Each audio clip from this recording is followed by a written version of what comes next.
Welcome to Mystical Messages. I am Hilary Harley, your podcast host. I am a soul guide and astrologer.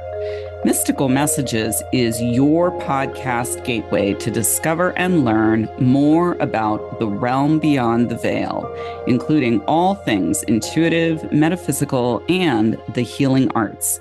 To learn more about my work or book a session with me, please visit hilaryharley.com. If you would like to read my monthly forecast, you may find the full written transcript for all astrology episodes on my website. That way, if you hear something and want to re-listen to a forecast or to check a date of a cosmic event, you may find it on the written monthly forecast. Today, I am so delighted to bring you my very special guest, Jaime Blair. She is a brand strategist and copywriter, and we are going to be learning more and understanding the importance of creating personal brand and branding to stand out from the others in our field, what makes us unique and personal and different. We're so wonderful to have you, Jaime. Thank you so much for joining me. Before I get too far into our conversation, I just want to say your website, people can access you through jaimeblair.com. So welcome. Thank you for being here today. Thank you so much for having me. I'm so excited to have this chat with you. So I was introduced to you through a networking group, and I was very impressed because it didn't even dawn on me personally about, other than creating my own website, about the importance of branding and marketing. And in the world that I live in the field and practice and quote unquote industry that I am in of healing, we often don't even realize the importance of it and can't get out of our own way. So I wanted to share you and your gifts, and how healers and wellness practitioners can learn about the importance of branding and marketing and what you and your services can offer. Yeah, absolutely. And I think it's so common, especially for healers and coaches and people that are just dedicated their work to service. Mm-hmm. It's very common that people in this industry skip over the whole personal branding piece, because you're concentrating on your work and you're concentrating on the transformation you get your people, and you're concentrating on your clients. And what ends up happening is you can go for a while without this personal brand. And personal brand even sounds like weird. Like, who even knows what a personal brand is, right? It sounds like, oh, I'm a billboard or something. But really what a personal brand is the clarity around who you serve, what you do for them, what problem you solve, your perspective on your work and your industry, and what makes you different. Right. And those are the things, that's what a personal brand is, in my opinion. Yeah, for sure. And those are the pieces that you have to know. If you want other people to know what you do, you have to have those things completely clear. And I realized, because I, up until very recently, hosted my own networking group for coaches and healers and creatives in this industry 2 years. And it was every week. And every week I would listen to people talk about their work. And I started to realize that the people who were super passionate and had so many gifts to share would struggle when they would try to articulate that.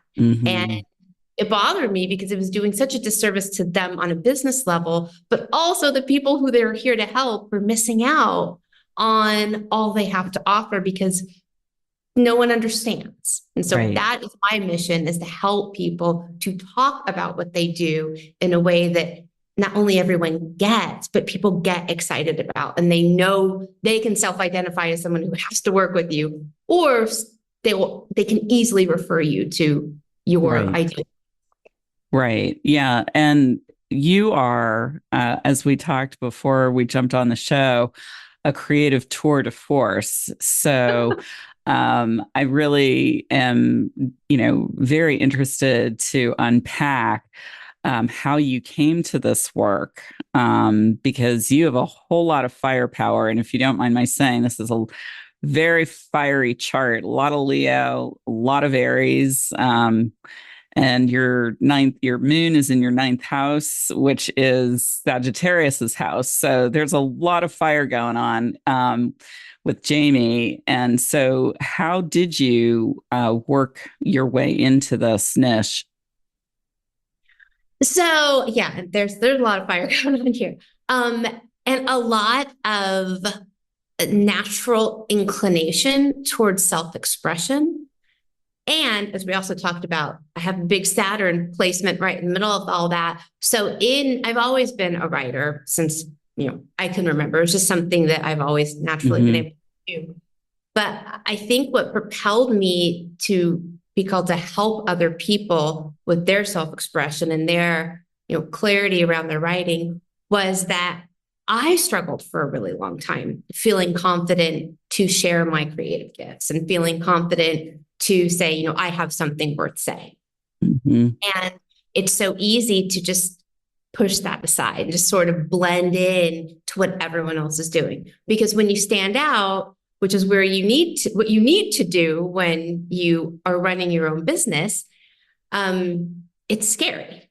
Yep. So it's easy to just kind of fall back. And so I did a lot of work over the past, decade or so of really coming to terms with that and understanding like, hey, I have these gifts that I can share with people and I can help. And it all kind of fell right back around. It's very in line with my astrology. It fell back around helping people express themselves. Mm-hmm. And so how people find you through your website, jaimeblair.com. They find you through word of mouth, networking groups.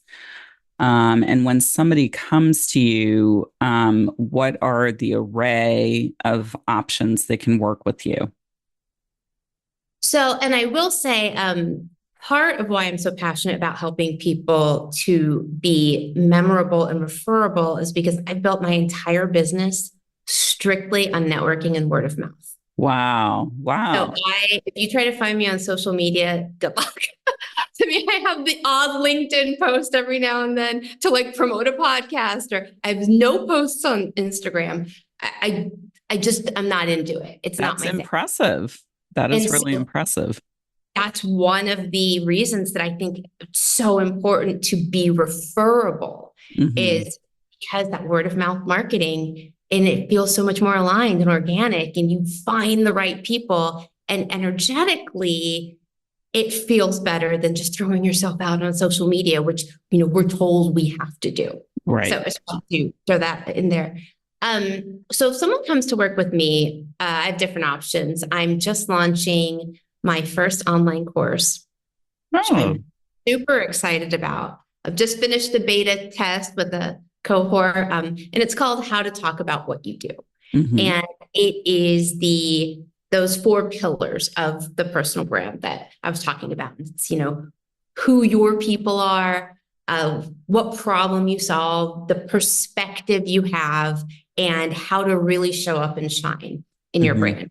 So that is one option that people can use working with me. I do mostly one-on-one work. And so I take that foundation and do private coaching with my clients. And you would be surprised how it really, brand strategy is really a lot of coaching. And that was one of the things that surprised me over the years is how emotional it is for people, because showing up as yourself in your business and really owning what you're amazing at and really owning the people who you want to just pour your love on is a lot.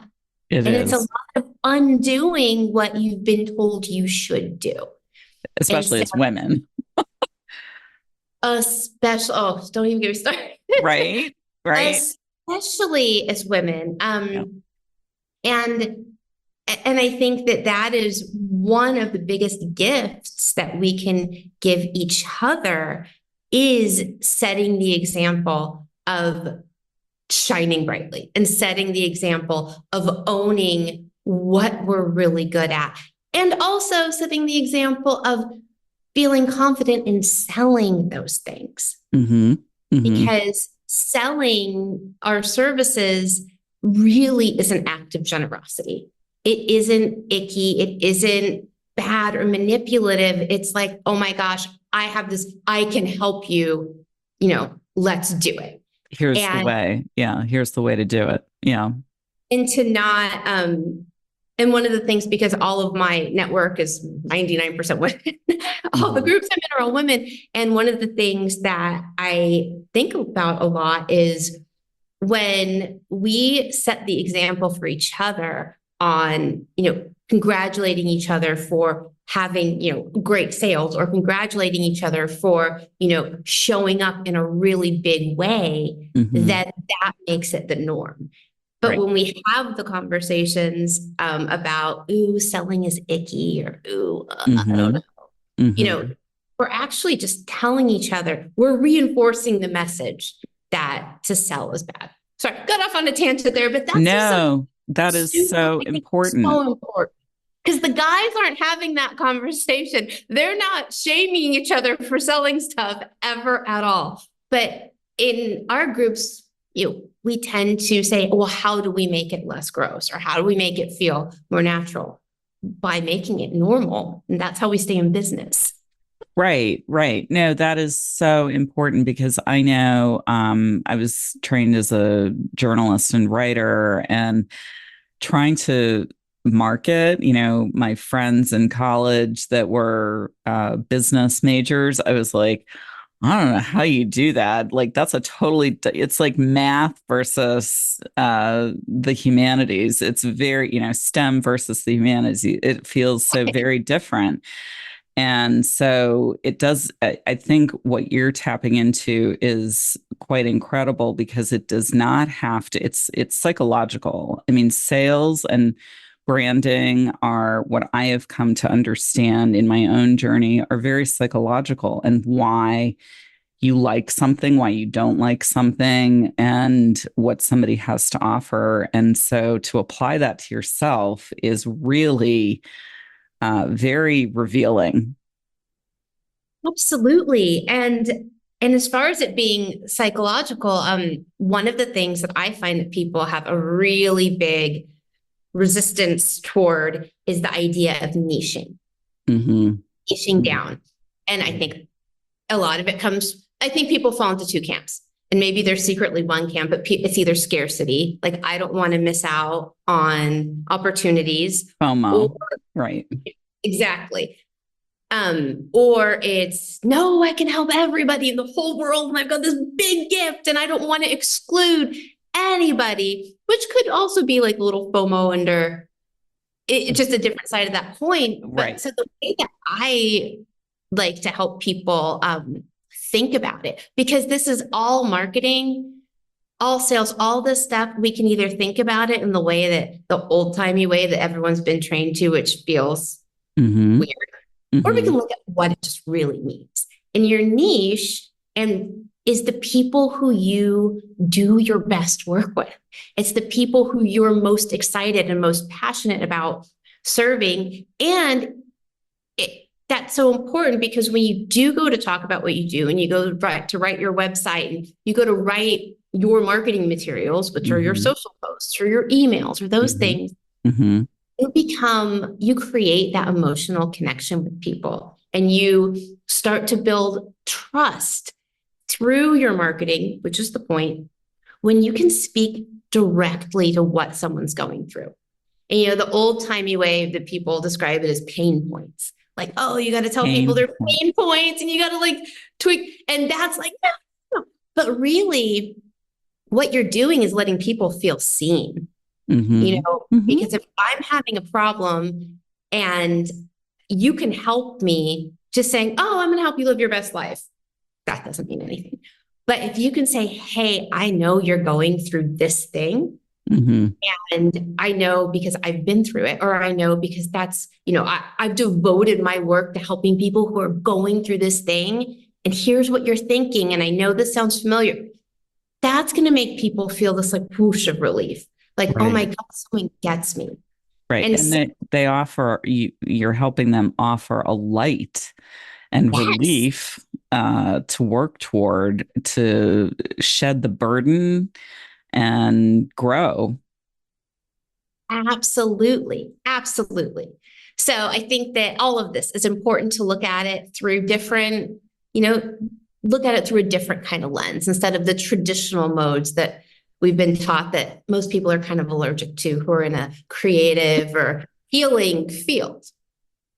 Yes, 100%. So what would you say? I mean, did the healers that you work with and the wellness practitioners, I mean, did that come into your percentage of clients as part of the coaching practices that you've worked with, or, how did that arise? I came to work with healers and coaches. So I think the umbrella that I kind of put over it is I work with people who help get big transformations, life-changing transformations for their Mm-hmm. clients. Mm-hmm. And I just looked around. I'm like, who's in my world? Who do I love? Who do I hang out with? And everyone was a coach and a healer and a practitioner. Okay. And so I was like, well, these are the people who I'm naturally gravitating towards. Mm-hmm. So, and, and I figured out what they needed by talking to them and listening Mm-hmm. and and being able to sort of tailor my work towards what their problem was. And the big problem is people who, especially in these industries that provide big transformations, those transformations aren't necessarily tangible. It's Right. not like you're a weight loss coach. It's like, well, I'm going to help you lose 50 pounds by March or whatever. Mm-hmm. It's, you're helping people improve their lives. You're helping people improve these kind of intangible things. Mm-hmm. And that becomes really hard to articulate. Right. So everyone starts using what I call squishy transformational language. Just is like, oh, I'll help you live your best life, or I'll help you get unstuck, or Right. No, it's which I mean, very true. everyone wants to live their best life, and everyone at some point in their life feels stuck and wants to get out. And those are things that are good to want to have, but everyone says them. Right. So I think what I saw an opportunity to help people with is to really describe those transformations in a way that's tangible, in a way that people can relate to. Mm-hmm. And that's my little zone of genius there, is helping people to actually make everyone understand how they can help them, so they can sort of they can see what it's going to look like for them after the work is done and say, I want that. So, do you have a formula or process when you sit down with a client to walk them through, to come up with words? I myself don't like the word labels, but that's what we're doing, is we're labeling our gifts and articulating our strengths. So do you have a process, or is it very individual, client versus client? I have a process. So I have a series of workbooks Mm-hmm. that they go through that really helps them uncover who they want to work with, and it really breaks it down. So, Mm-hmm. and I've tweaked it and developed it over the years so it feels the most natural. So it doesn't feel like, I'm going to slap a label on this group of people in this demographic. I explain it. Mm-hmm. So, we kind of figure out who they're most in tune with and who lights them up the most. Mm-hmm. Because owning your own business is hard. Yeah. Yeah. Yeah. And some days you're not going to want to do it. And what's going to keep you going is really being obsessed with the people who you want to help. Mm-hmm. And so that is one, and working with the right people. So, we kind of go through that.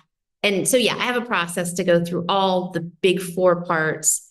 And in my private coaching, they'll do a workbook and then we'll come back and unpack it and unpack it. Mm-hmm. That's really my favorite word. We just keep unpacking and excavating until we figure out that light bulb moment, like, oh, this is what I really want to do.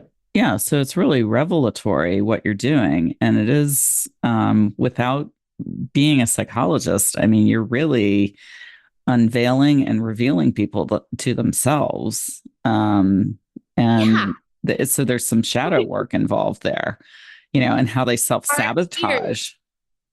People cry. It's meaningful. I mean, because this is your life's work. You've devoted so much to it. Mm-hmm. And to get the words that we use to do the writing, whether I do it for them or they do it for themselves, we get those words and that language by focusing on those people who they're here to help. Right. So we go directly to who you help and figure out what are they thinking. Like, actually ask them. Like, that would be the best tip I could give to anybody. Ask your people, what do you think about this? Right. And then use those words directly. So they read it, or someone who's in a similar situation, and they say, oh my gosh, you get me. Yeah. So you said something I was very sort of hit all the bells and whistles for me about you are a self-expression person, artist, creative. And that's what you are here to help others do, is to express their own greatest gifts of self-expression. And, it's sort of a chain reaction, because then those coaches, healers, wellness practitioners are helping their clients elicit, uncover, reveal, and harness their greatest ability to self-express. So it's really, all hands on deck kind of thing. I love that. My guest is Jaime Blair. You may reach her at jaimeblair.com. It's JAIME Blair, BLAIR.com. Do you think there's a misconception about what you do? Do people say, I don't understand, like when you're explaining what you do, or is it that people, because of the way you explain it, people understand what your service is? I think that the copywriting part is pretty self-explanatory. Well, for people who have their own businesses, I will say when people have asked what I do and I say, oh, I'm a copywriter, they think I actually trademark things. Oh, no, that's a different thing. The brand strategy and brand coaching is something that requires a little bit more explanation, because it's one of those, it's jargon, it's a thing, but it's also one of those words that if you're not in the marketing world or your business development world, it's something that people just sort of like, they hear it and they zone out. They're like, okay, I don't want to think about that. So that's why I really try to go, I call it how to talk about what you do. That's how I've, because that's what it is. It's how to talk about what you do. It's how to describe your work with confidence and clarity. And ease. And ease. Someone was saying to me, and one of my clients was saying to me in a group container earlier this week, that that one of the problems that she runs up against is when people ask her what she does, she's so focused on her client work and focused on, she knows what she does, but she's not taken the time until now to figure out how to say it in a really clear and compelling way. So when she's really good at what she does, but when someone asks her and she goes to talk about it and it just kind of like falls out of her mouth and she doesn't really know what she's saying, then it makes her question, well, do I even know what I'm doing? Mm-hmm. And that I think is the worst thing, is when you are losing confidence because you find yourself scrambling to not only make people understand your work, but make people care about what you do. Right. Like, Right. so it's not just, I'm an EFT practitioner, whatever. Right. It's, I'm not, but I'm Right. saying, like, Right. by For just saying that, example. Right. for example, making people understand the value of your work. When you can't do that with ease and it doesn't just roll off your tongue, it starts to make you question, well, I don't know, do I even know what I'm doing? Mm-hmm. No. And everything starts falling apart and people lose confidence in you when you aren't showing up confident in what you do. And that's a killer.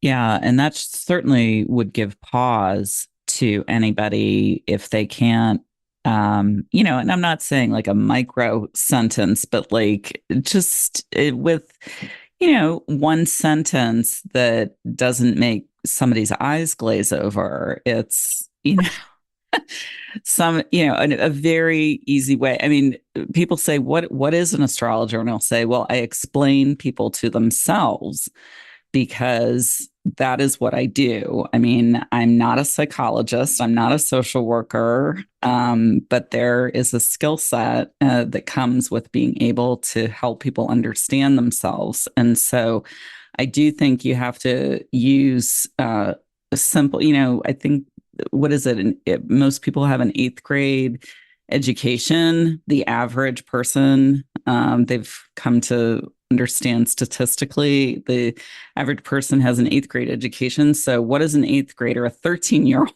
who has zero attention span, whether it was when I was growing up or now, which is even a shorter attention span? So that is very true. And it certainly, if you can't explain it to somebody with ease, then it should give you pause about what am I doing here? And am I able to do this well? Um, because that's a pause for self-reflection, and deeper work. Absolutely. And well, first of all, I love the way that you say that you help people understand themselves. And I think that that's a great example of, leading with the core of what you do. So you could say, I help people understand themselves and I use astrology to do that. And that sets everything up in an entirely different light. Mm-hmm. And as far as what you were saying about people, what am I even doing here? Is that, and especially with coaches and healers and practitioners, people have to remember that your craft is one thing, and then being a business owner is another. And those you have to be, that's why it is a challenge, is because you have to learn to do both. I was a writer for years and years and years. I've been doing this for 13 or 14 years. Mm-hmm. And it wasn't until like 3 or 4 years ago that I became a business person. Mm-hmm. It's like, okay, well, this isn't working. A decade of freelancing isn't, I couldn't get it together. So I completely immersed myself in business training, right? Which I learned about brand fundamentals and stuff like that. Because you have to do both and you can't ignore one. And you can tell the people that are like, yeah, I don't really care about that. I'm just going to focus on this. If you're going to be in your own business, you have to be a business owner. Yeah. And part of that is understanding these foundational pieces. And right. That's very well stated, Jamie. It's not just about putting together a website and paying your taxes. There's a little bit more to it. And it's actually what I am learning with this conversation and through you is that it's a very exciting process because you're learning what's juicy about you. The business owner, the practitioner, the healer is really learning, oh, I am really good at that. And it's not in a swaggy, egotistical way. It's actually, oh, I can do this. And I'm really good at it. And that's why it's magnetizing and attracting people. So Yeah.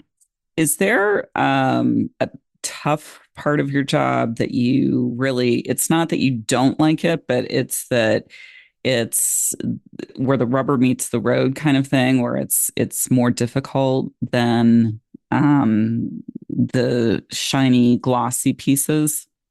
Yeah. So the shiny glossy pieces are, the watching people like get to have all these great revelations and get to own their gifts, and that's fun. But where it gets challenging for me is when we hit resistance, when people don't, Mm, they're stuck in, the scarcity, or they're stuck in hiding, or they're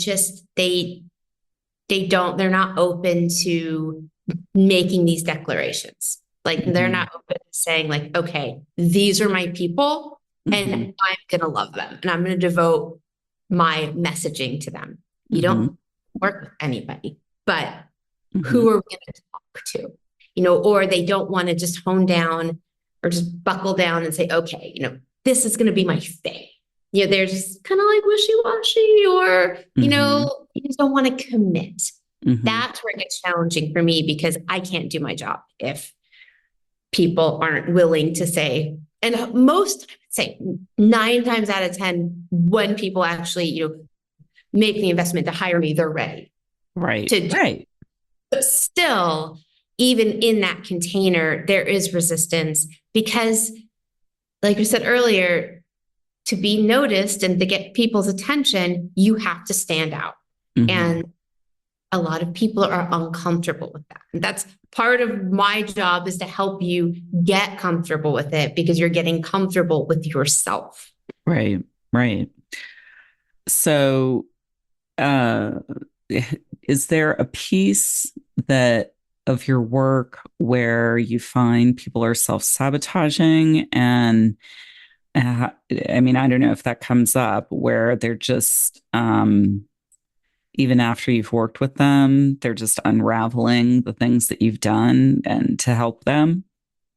Yeah, sometimes I do see people backslide, Hmm. where and I think it's part of that scarcity, that part of fear of being seen, without me diagnosing anyone, but they get scared when they start to realize that they're going to have to show up as themselves Hmm. Walk the and talk.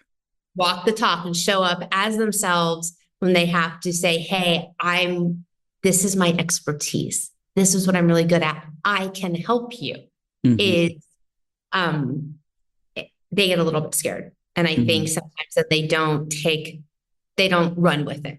Hmm. So, what percentage would you say of your work is? I mean, it's certainly language dominant. You're really about gathering language, messaging, wording, articulating, and that word I struggle with labeling. And what percentage of it is um, reflection and psychological and coaching and cheerleading? Or is it just you can't separate the two out? They're so integrated. I think that with the brand coaching part of it, I think it's probably about 50-50. I Hmm. think it starts with the reflection and the cheerleading and the really being there for people, Hmm. and the creating a space where they can feel safe to open up Hmm. and get excited. So I think there's a lot of that. And then the words and the articulation and the putting it all together. really comes, some of it comes as we go along. Mm-hmm.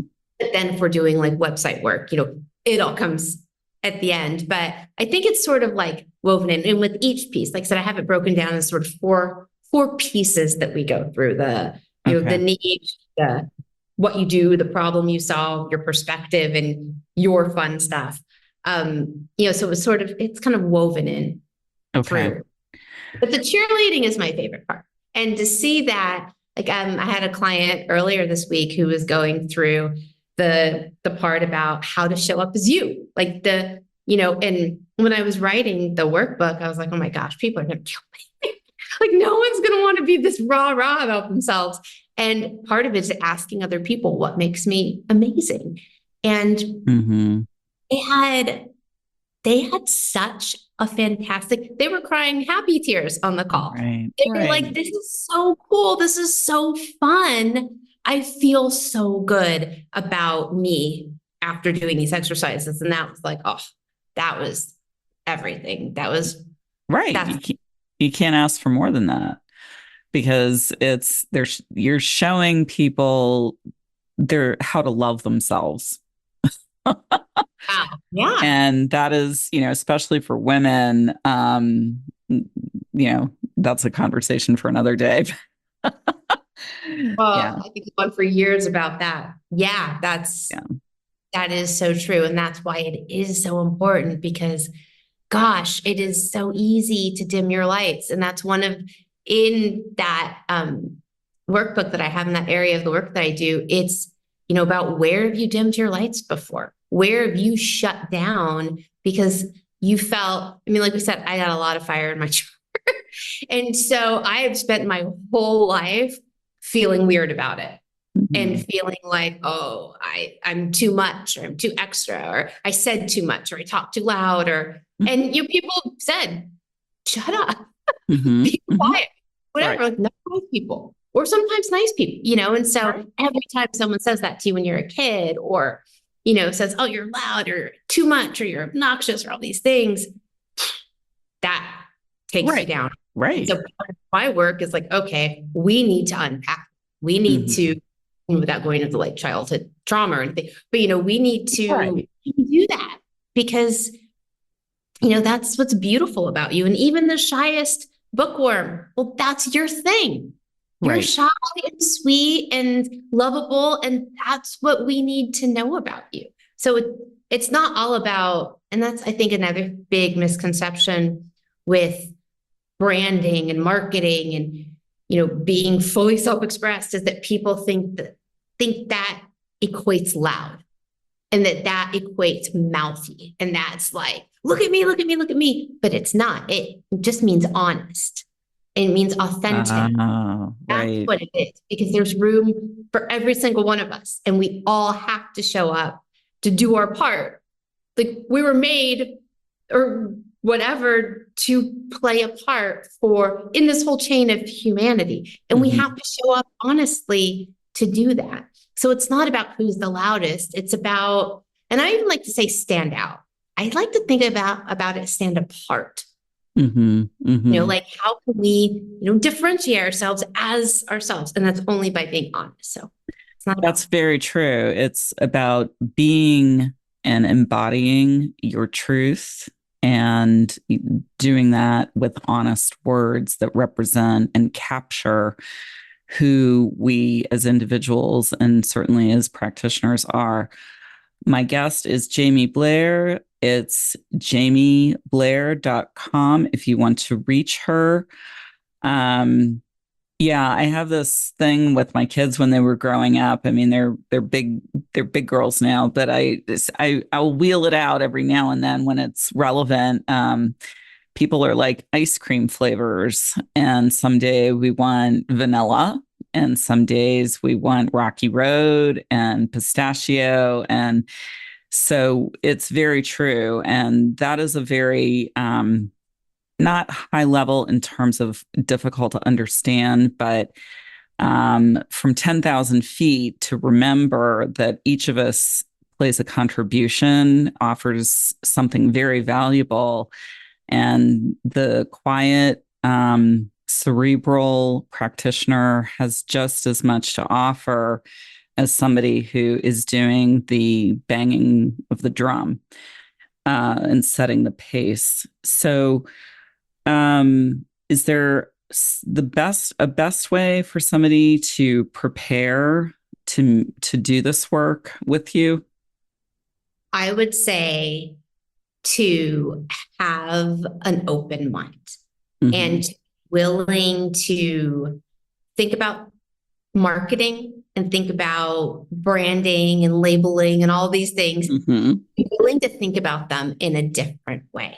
For instance, the dreaded niche, and you reminded me of it when you were just talking about ice cream flavors, is we are not for everybody. Mm-hmm. Like, absolutely not for everybody. Right. And so maybe that's a great way to prepare, is realizing that you can't make everybody love you. Mm-hmm. And the best way, and it's uncomfortable to be yourself in a room full of people that aren't into you, right? Right, right. So if you want to be yourself, if you want to be fully self-expressed and let your uniqueness shine, it's a lot easier to do that when you're in a room, a metaphorical room full of people who vibe with you. When Right. you're in a room full of people that get you and they speak your language and they're into you and they love you and they want more of you, then Mm-hmm. you're going to be much more motivated to go farther and open up more, and Deliver. not like you have to spill all your secrets, but just be more honest Right. in the situation. And so that is also what's important about the niching down stuff and having a target market, is really what you're doing is you're setting yourself up so you can be with the people who want to hear you. You can be with the people who want to hear what you have to say. And that's really what it is. So I think the best way to prepare would be to be willing to look at these traditional kinds of things that we've been taught we need to do, that, like I said, you kind of feel, looking at them in a different way and Mm-hmm. embrace. Right. No, 100%. Are there any special books, resources, tools, classes, teachers that you found on your journey to this work that you do, and offerings that you have found particularly helpful? I would say, yes, from a business training angle, the Book Yourself Solid. Book Yourself Solid. I love it. Yeah. So I came across that book and that program right when I was like, okay, I need to get serious about my business. Like, I'm drowning over here. Mm-hmm. And I enrolled in a training with them, which it's changed. They don't do it in that way anymore. And then I was a Book Yourself Solid coach for a couple of years, actually up until about a year ago. So, but that was the most eye-opening business training and the book, I mean, it's all in the book. Mm-hmm. You don't have to go into the training, but to read that book, because it really does break down how to have a business based on networking and based on relationships, and not based on social media, not based on the latest trends and dancing on TikTok and all the things. It's really, how do I build a business that is solid, that will run like a machine forever, no matter what? Because it's these things, building your brand. It's about maintaining your relationships, building your network. And so I would highly recommend that as a very simple way to get your head around what you need to be doing to build your business, build a really sustainable business that is you. That's a great suggestion. And it comes to mind that social media has really only been around for about 12, 13 years. Sales and marketing. Yeah, sales and marketing have been around since time eternal. So in my own world view of how to run my practice, I view it as social media as supplementary. I don't view it as the primary thrust, because people either get you or they don't. They either need your service or they don't, that kind of thing. So, yeah, it's relationships for me. That is everything. And also, I mean, it helps that I'm a writer, but email marketing is huge, huge for me. Yes. That's, I think that's a great way, no matter what your writing capabilities are, when you have your email list, you're having people that are raising their hand to talk to you. They're raising their hand to be in, even if it's a one-way conversation, but so then you can get into it. You have an audience that's actually elected to hear what you have to say. And so you can feel free to be like, hey, here's what I'm doing. Here's what I'm thinking. Here's my thing. Do you want me to help you? And it doesn't have to be weird. And if they don't want to, they just not read it or just erase it. So it's right. But they do want to. And that's the thing. And that's fun. And you get to express yourself in that way too. Yeah, no, that's very well said. The power of writing certainly cannot be overvalued in my opinion. And definitely it sounds like not yours. So my last question, it's hard to believe we're coming to the end of this conversation, but my last question for guests is always, if you could change the world for better in some way, how would you change it? This is going to go back to everything we've been talking about, but I would grant everyone permission to show up unapologetically as themselves. And though we don't need permission to do that, it is our fundamental birthright, so many of us feel like we do, or something in our head. So I would wish that for everyone, because when we all show up the way we're meant to with our gifts and just shine all day, then, like you said, it's like dominoes. Then you help the next person and then the next person. And what a great feeling when you're just being you, that lightness and that freedom. So. Right. That's a beautiful answer. Thank you, Jaime, so much for joining me today. It's been absolutely delightful to speak with you, and much needed in the world of wellness and healing for those and artists who have many gifts, but don't necessarily understand how to share their gifts with a wider audience, or the correct audience for them, I should say. That is the really big piece that I have learned today. If you want to book a session, learn more about Jaime's work, you may find her at jaimeblair.com. That brings us to the end of this episode of Mystical Messages. To learn more about my work or to book a session with me, please visit hilaryharley.com. If you would like to read my monthly forecast to check dates of planetary events and cycles, you may find the full transcript for all astrology episodes on my website. Thank you so much for listening today. Please join me again in 2 weeks when I will bring you the astrology forecast for the month ahead. I wish you many blessings as you journey forward.